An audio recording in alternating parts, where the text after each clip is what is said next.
So most organizations have a policy for formal discipline. They have a policy for handling harassment, discrimination, and other inappropriate or illegal behavior. But you know what most organizations don't have? Any set of policies for handling everyday, run-of-the-mill workplace conflict. The problem with that is that most of the kinds of conflict that come up in the workplace, they're not harassment or illegal. They're the run-of-the-mill conflicts on how do we agree on who's working what shift? How do we agree on what the strategy should be here?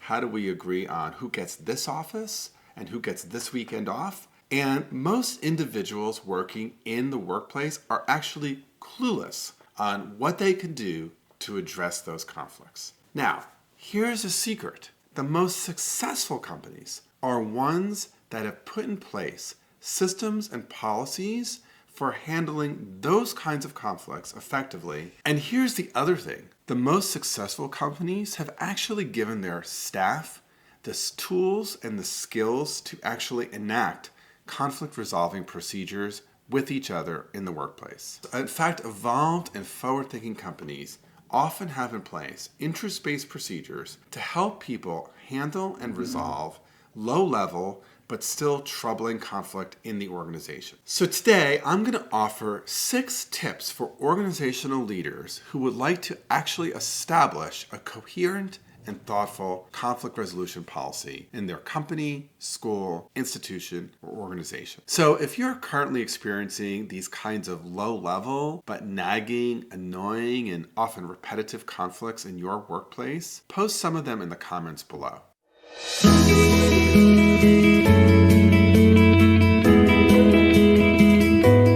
I'm Bob Bordone. I'm a senior fellow at Harvard Law School. I'm the founder and former director of Harvard Law School's Negotiation and Mediation clinical program. I taught negotiation, conflict resolution, mediation, and many other courses at Harvard Law School for more than 2 decades, and I'm a founder and principal of the Cambridge Negotiation Institute. So let me start with the first tip, which is conduct a stakeholder or conflict assessment.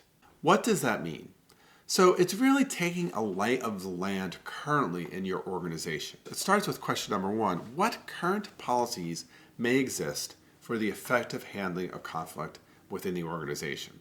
Now, frankly, many of the organizations I work with have no policies, but some do have 1 or 2 kind of ad hoc things that have been put in place. Secondly, though, and very importantly, you should be asking, quite apart from the formal policies, when there are actual conflicts, what do people actually do? My experience suggests that more often than not, even when there are policies in place, people actually resolve their conflicts in very different ways within an organization. Years ago, I had the chance to work with a school that had shifted from single sex to all gender. And as part of that project, they had put in place a series of conflict resolutions policies to help them navigate that transition.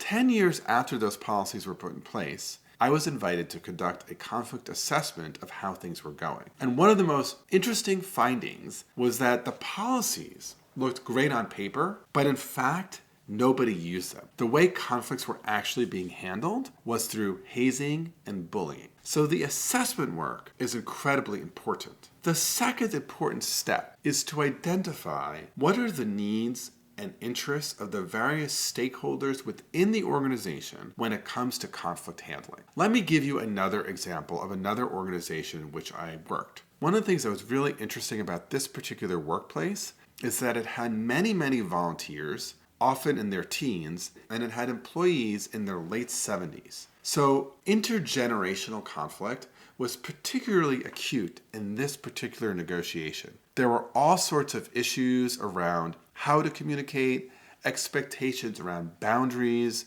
expectations about work-life balance, and identifying the kinds of needs and the kinds of conflicts that came up was incredibly important. Third, when it comes to designing processes, a basic important principle is that the person who is experiencing a conflict should have a range of possible outlets for them to address it, meaning that they should have available to them mediation. They should have available to them a facilitated conversation with the person they have in conflict. They should have available to them something that might be more of a formal complaint. Really well-functioning dispute resolution policies start at the level of encouraging people to engage in what we would call restorative practice. So restorative practice is really encouraging people to have direct one-on-one conversations whenever possible. But it ultimately gives the person raising the conflict a broad choice of where they want to start. The fourth important design principle is sequencing the processes from low cost to high cost. So what do I mean by that? Well, the most low-cost way to resolve a conflict is to actually invite the people in the conflict to have a direct conversation with each other. This would focus on the parties' interests and concerns instead of, for example,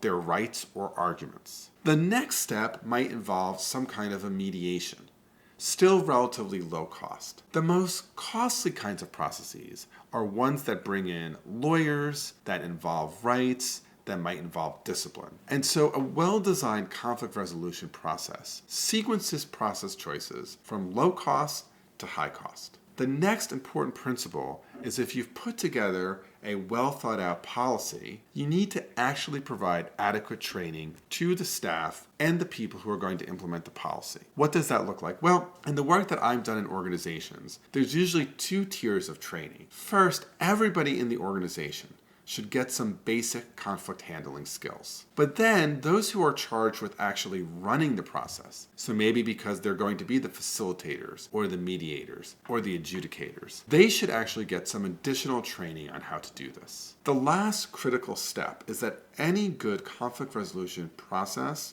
or system in a workplace builds in metrics for evaluation and purposely builds in opportunities for assessment and modification. So if you're designing a dispute resolution process, you should make sure that within a year or within 18 months, you've done a fulsome review to see what's working and what isn't working, and that you have agreed upon metrics for analyzing that. So to continue your learning, watch this next video, which is the art of persuasion for professional success. And before you leave here, be sure to subscribe to my channel, like this video, and ring the bell so you're continually learning the latest in conflict resolution. Okay, it's not difficult to keep watching. Click, click.